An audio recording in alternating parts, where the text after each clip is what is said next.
This 4-bit component tells receiving devices what protocol the packet is using. So this part will indicate what packet, because in another video I will explain IPv6, so the Internet Protocol version 6 packet, but in this case it tells us which version of the IP packet it's using.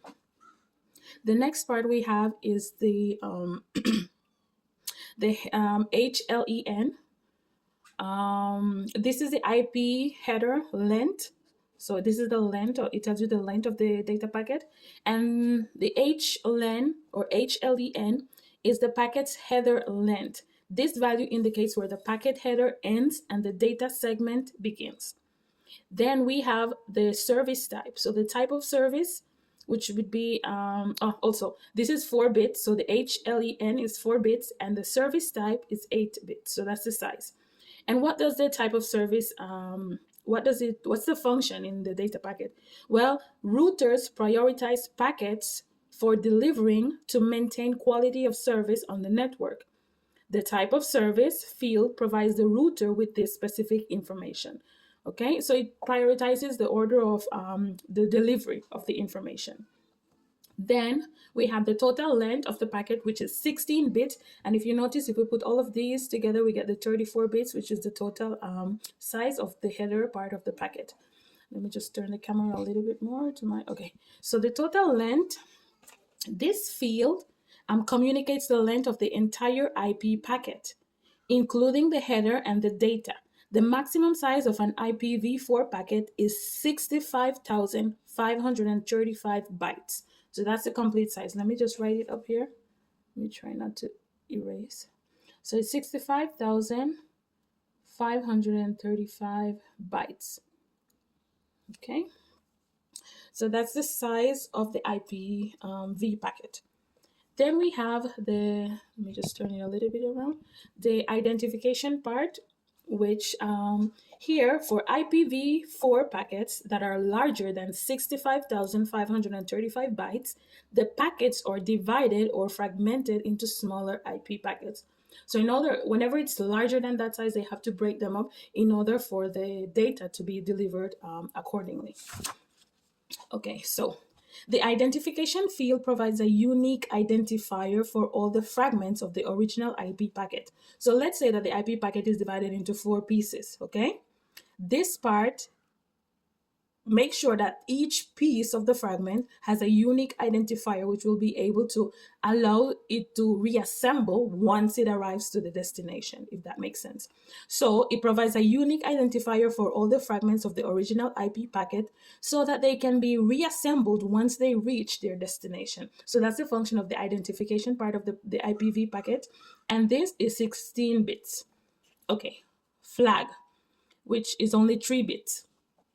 This field provides the routing device with more information about whether the original packet has been fragmented and if there are more fragments in transit. So once it has been fragmented or broken up into different pieces, this is going to tell the routing device whether the packet was divided into different pieces because of its size. And it also tells him, like, maybe the number of pieces, or let's say if there has been 3 pieces of packets delivered, it will also signal and let them know that, okay, we have to wait because it was divided into 4 parts, no? So there's still one that is missing, if that makes sense.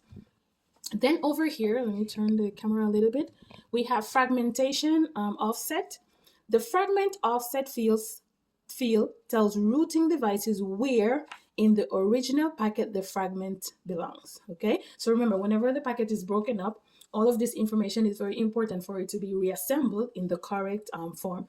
Actually, there are different cyber attacks on this part of the data packet where after they attack them, then once they reach to the device and they reassemble, then the information doesn't make sense. So these key components of the structure of the IPv packet helps us to identify in which order each piece of packet that has been broken up should go, if that makes sense. Okay, let me just turn this a little bit. Then we have time to live, which is 8 bits. Okay, for the fragmentation offset, I forgot to mention that it's 13 bits. So time to live is 8 bit. And what this does is it prevents data packets from being forwarded by routers indefinitely. It contains a counter that is set by the source. Okay, so if they're waiting for 4 pieces of data packet that has been fragmented, then once all of this information has been delivered, then the sessions should stop. Because if not, it would just go on into perpetuity, and then the system would probably crash, or then things would just stop working like it should, to put it in simple words. So the time to live prevents the data packets from being forwarded by routers indefinitely. So once the data packet has been delivered, the session stops. Okay, what is a counter? Because in this part, we have what is called a counter that will say, okay, if there are 4 pieces of data packet, then we should wait until the 4 pieces has been delivered, and then the session stops. So what is a counter? The counter is decremented by 1 as it passes through each router along its path. Okay, when the time to live counter reaches 0, the router currently holding the packet will discard the packet and return an ICMP time exceeded error message to the sender. Okay, that's also important to have a timer, because if it's taking too long, that's why if you're loading a page or you're sending something and the information is taking too long over the network, you will get an error message that says time has been exceeded. Okay, so that's the time to live. Then we have, let me just turn it a little bit. Then we have the protocol, which is 8 bits. That's the size of this part. The protocol tells the receiving device which protocol will be used for the data portion of the packet. Okay.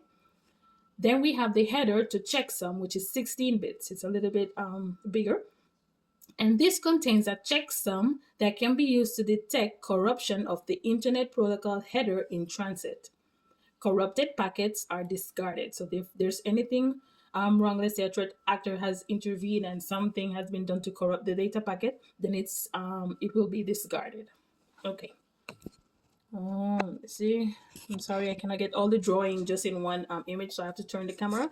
But we're onto this part, if you're following. So the source IP address is the IPv address of the destination device. So this will tell it where where it is going. So we have the source IP, which would be where it originated, and the destination IP address would be where it is going. So this is the home, the origin, and then this would be like the destination. The destination. Okay. Then we have the options, which would be 20 bytes. Options allow for security options to be applied to the packet if the HLEN value is greater than 5. The field communicates this option to the routing device. So the option, whenever, let's go back to here, for example, it should be 4 bytes. If it's greater than 5, then this will communicate this information to the routing device. And I guess like based on predetermined, how can I say, predetermined rules, then the routing device would know what to do, if that makes sense. So this is the structure of the IPv packet. I hope this information was helpful. That's all I have to share about it at this moment, because in another video I will do one on the IP version 6 packet, and then I'll just share the differences between both of them. So again, just to sum up, the IPv4 packet is made up of 4 decimal numbers from 0 to 255. It's made up of 4 bytes. It allows for up to 4.3 billion possible addresses. It's made up of 4 strings, and it includes the IHL, identification, flags, field. So that's some of the specific details of the IPv4 packet. So I hope this was helpful, and I'll see you on the next one.